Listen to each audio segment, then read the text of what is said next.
And I'm going to take out the ring from one side of the leaf sticks and remove the leaf sticks so I can keep weaving all the way up to the end.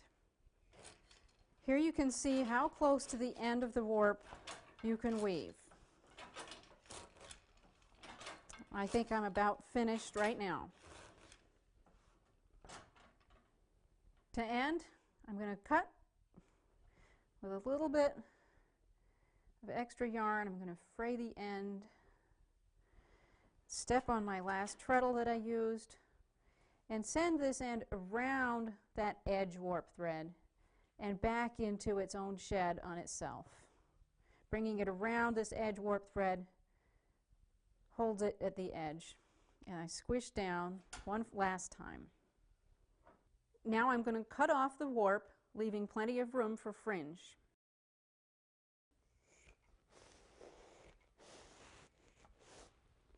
And I can remove the waist from the back tie-on bar. You can see how little waist that we have.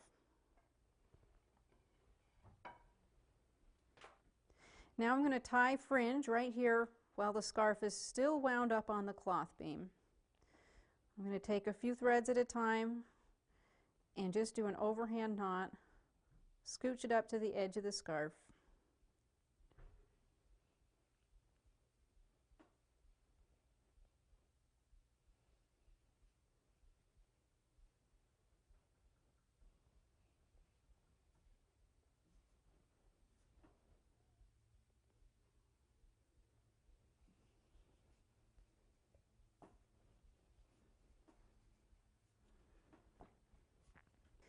Now I can unlock the ratchet and I can pull my scarf off of the cloth beam,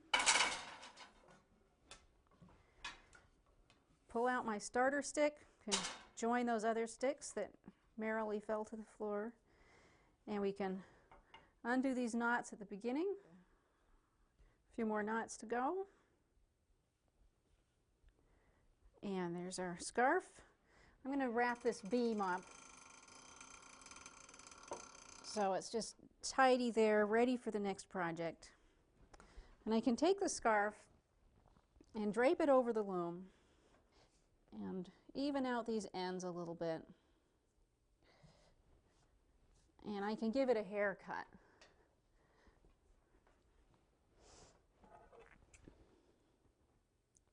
Just even these up a little bit. And then I can tie fringe on this end as well. After you finish tying all these knots, the last step is to wash the scarf.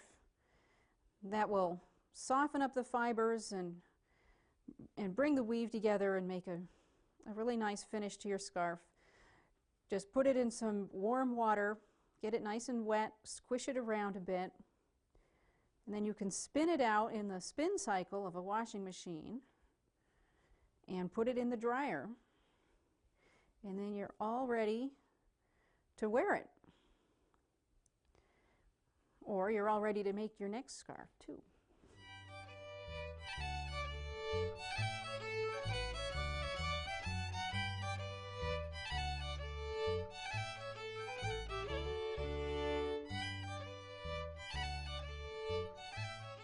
For some kinds of weaving, it's a good idea to use a temple to achieve a firm beat, beautiful edges, and it prevents broken threads at the selvage. This is a wooden temple. I can take this locking pin out. I can turn the temple upside down and open it up. And I'm going to line up the teeth so the middle of the tooth lines up with the edge selvage thread.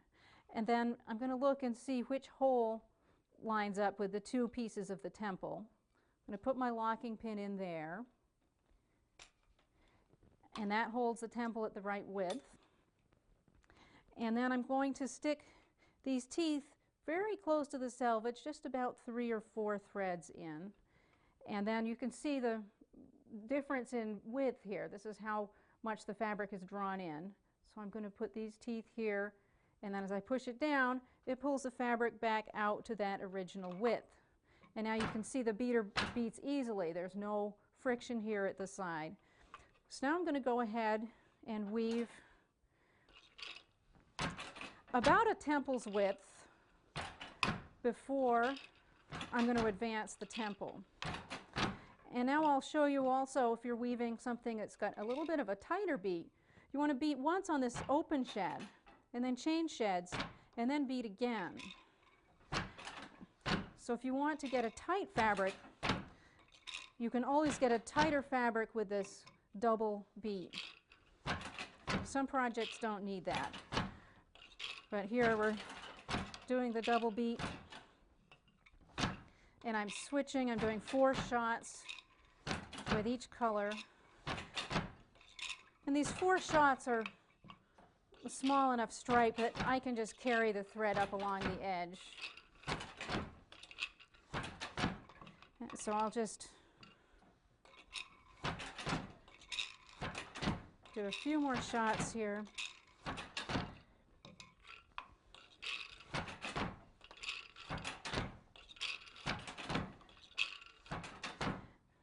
And now I'm ready to move the temple, so I can unlock it. It pops back up, and I'm just going to bring it forward. Not quite to the edge, leave a little margin of weaving above it so the beater doesn't hit the temple. And I continue weaving. And the other thing to remember is to advance the warp at alternate times from moving the temple forward.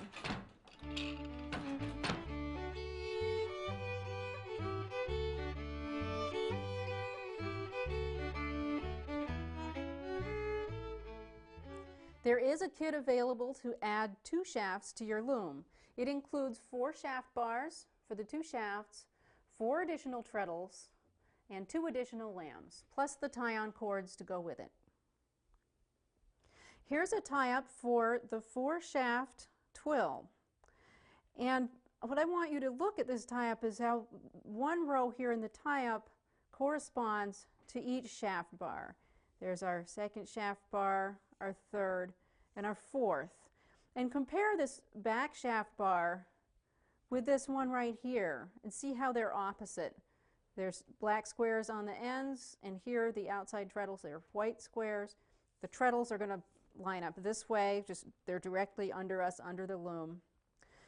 But this first one and 3rd one, those are opposites. So I can take one cord, and I'm going to draw for you, this one cord is going to connect from here, this back shaft, to the 3rd shaft. And I'm going to put that tie-up cord on for you to see how that works. I'm going to wrap this around twice. Hook it together with the plastic arrow peg up over that top bar. And then now I've come to the 3rd shaft. Wrap it around that twice and lock it into place. So these 2 shafts are going to act like a pair. When this one is down, this one will be up, and vice versa, because they're connected together with one cord. And now let's take a look at our other 2 shafts. The 2nd shaft and the 1st shaft, and notice how they're exactly opposite. When this one's down, that one's up. Same here. And now when the front one is down, this one is up, and same there. So one cord can be attached from that shaft to the front shaft. And I'll do that for you as well here.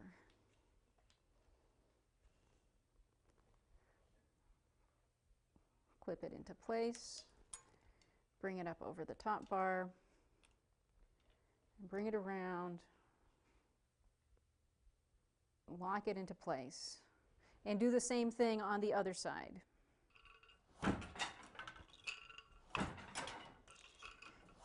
Now you can see Julia weaving with 4 shafts. And what I'm making is a 2-2 twill. And that means that the threads are going over 2 threads and under 2 threads, both in the warp direction and in the weft direction. And the pattern that you can see as a result makes this diagonal line right in the weave. If you want to weave with a tie-up such as this with your 4 shafts, which is also called a direct tie-up because we have just one shaft tied to each treadle, you need to use horses. And you can see those up here. And there's a lot more detail about how to tie these up in my first video, Dress Your Loom the Swedish Way. So here you can see the action of the horses in this direct tie-up. Notice that we can just lower one shaft at a time. With this counterbalance tie-up with the horses, you can do any 4-shaft tie-up.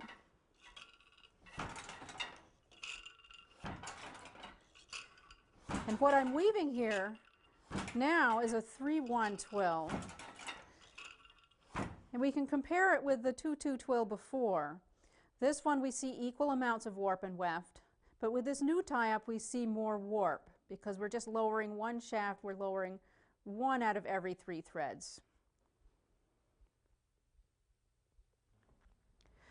You can even weave a pattern such as this monk's belt very easily on this Julia loom with the handy all-purpose tie-up cords we've been using. Now let's take a look at the tie-up.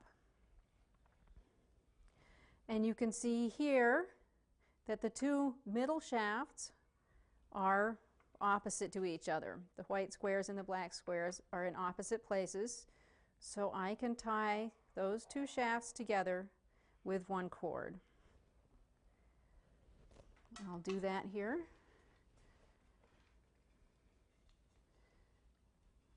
I'm sure this is getting to be familiar by now. Bring it over the top bar. And then we look at the shaft at the back of the loom is opposite from the shaft at the front. So we can have 1 tie-up cord, connect those 2 shafts together. And then you can slide these cords towards the ends of the shaft and do the same tie-up on the other side. This is how the monk's belt tie-up looks on the lambs.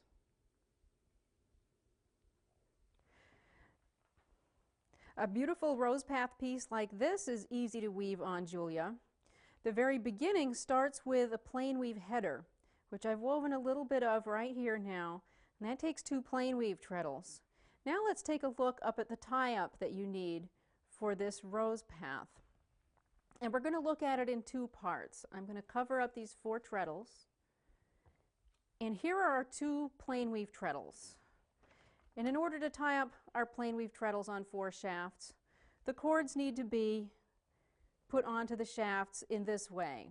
The outside 2 shafts need to be connected together and the inside 2 shafts. And so we can see here I've connected the 2 inside shafts with this 1 cord going just once over this top beam, and I've attached the 2 outside cords. But now my header is done, and I'm ready to go on to the next part of the weaving, which requires the other 4 treadles that I have here. And this is a 2-2 twill, which we've seen before. Maybe you recognize this little diagram. The cord configuration is a little different here. We need different pairs of shafts to be connected together. So all we need to do to achieve that is to reverse these 2. We're just going to swap places with these 2 cords. So I'm going to pull this off, and I'm going to remove my clipboard so it doesn't fall. And I'm going to pull that one off, and I'm just going to reverse them. And then I'm going to give that extra wrap around the shaft so it hangs at the same height that it was before. And now my other 4 treadles will be functional, and I can weave the pattern part, and when I'm ready to do the plain weave header at the other end, I can switch these cords back to use my plain weave treadles. Here's what the twill tie-up looks like on the lambs. And then also here, if I take this card away, we can see the 2 plain weave treadles, and we can see these on the lambs as well. This Swedish cotton rug warp is also excellent to use for rag rugs. And in fact, I wove this rag rug in Rose Path on this very same loom.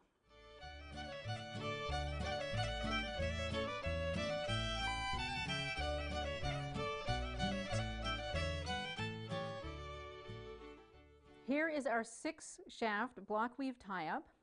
We're going to take a look at our middle 2 shafts, and you see how these are opposite. If this shaft is down, that one's raised. If this one is lowered, that one's raised. They're opposite the whole way, no matter what treadle we're stepping on. So I can attach with one cord these 2 middle shafts together. So here's one of my all-purpose handy cords. I wrap it around twice and secure it, and then the front side. And now we're going to look at our next 2 shafts out, this pair, and you can see they're opposite. Where this is black, that's white, and vice versa. So we can attach these with our next cord. I'm going to wrap it around twice and secure it and wrap it around here.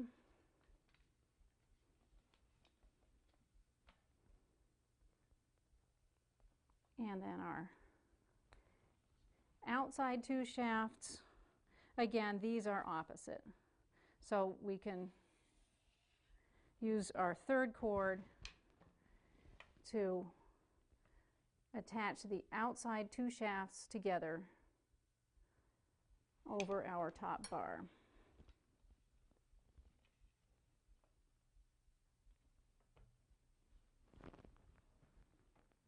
Now we have the same arrangement of cords on the left-hand side, and next it's time to tie up the lambs. Here's what the tie-up looks like on the lambs.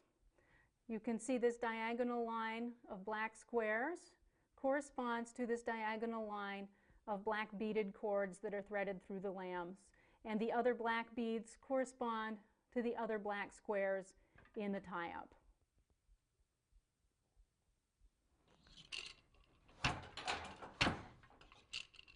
Now I'm just finishing up this 6-shaft block weave, and you can see the action of the 6 shafts going up and down with their tie-up cords.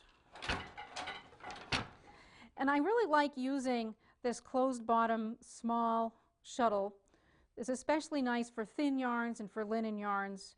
It's a little bit more resistance with the closed bottom so that you can get nice selvages quite easily. Let's take a look at this 6-shaft twill tie-up. Notice how this back shaft here is the exact opposite from this shaft. Here we have 2 blacks and 3 whites and a black, and here's the opposite, 2 whites, 3 blacks, and a white. So every time a shaft is going down here, it's going up here, and that's being lowered, raised, raised, lowered. It means we can attach these 2 shafts together with one of these all-purpose handy cords. I'm going to take the cord over that top beam and wrap it around twice, the way we've done for the other projects. Put the locking peg in.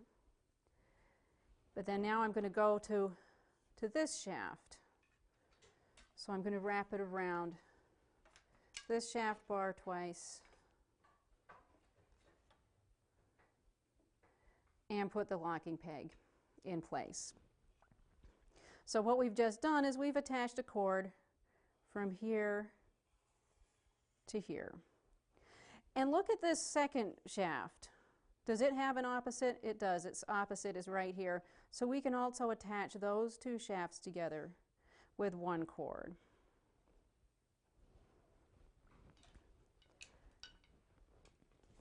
And so I'll wrap this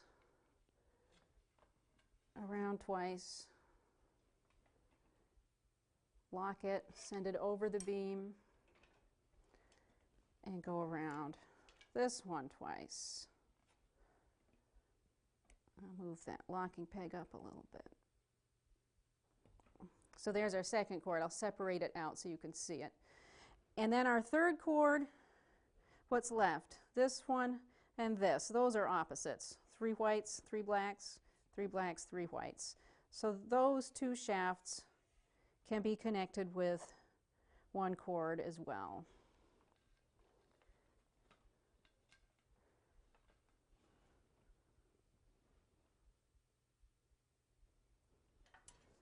Up over the top,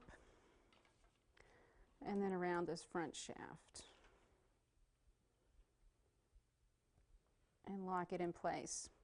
And once you have that done, you can level these up so they're all towards the outside edge of the shaft bars. And do the same thing on the other side of the loom. Now we have the cords tied up on the left-hand side of the shafts. And we can take a look at our tie-up and take another look at how these cords attach to their respective shafts. These lines are the path the cords take to the shafts. Here's what our tie-up looks like on the lambs for the 6-shaft twill. This is a 3-3 twill. We have 3 shafts lowered and 3 raised, and you can see this in the beads, the beaded cords here on the lambs. To tie up these treadles for the 6th shaft, I'm going to plop the cords into the hole of the treadle, straight down through. And you can see that I have black markings on some of the holes in these treadle cords. And they help me know where to slide in this knitting needle under the treadle. And you can read more about this tie-up system on our website. You can see here that I've tied with a string across through these groups of warp threads tied onto the tie-on bar to flatten it out instead of the stick that I showed you earlier. And I've tied the string to the end holes of this tie-on bar. And now I'll weave a little bit. You can watch the action of this, the shafts go up and down for this 6-shaft weave. And then it's also fun to watch this goose eye pattern as it grows while you're weaving.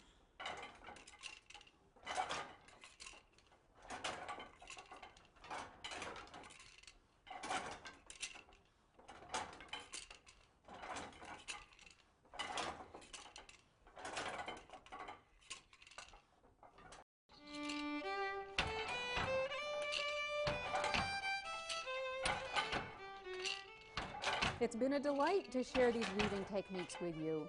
I've enjoyed this loom, and I think you will too.